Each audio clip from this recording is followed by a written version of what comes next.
You ask Tiger to solve. This deals with linear equations with one unknown. The final result is n equals 4. Let's solve it step by step. Group all constants on the right side of the equation.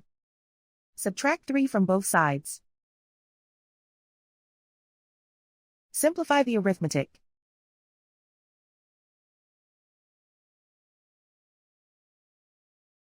Isolate the n. Divide both sides by 3.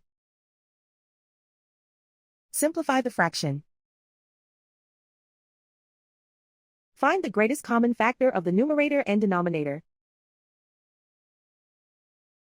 Factor out and cancel the greatest common factor.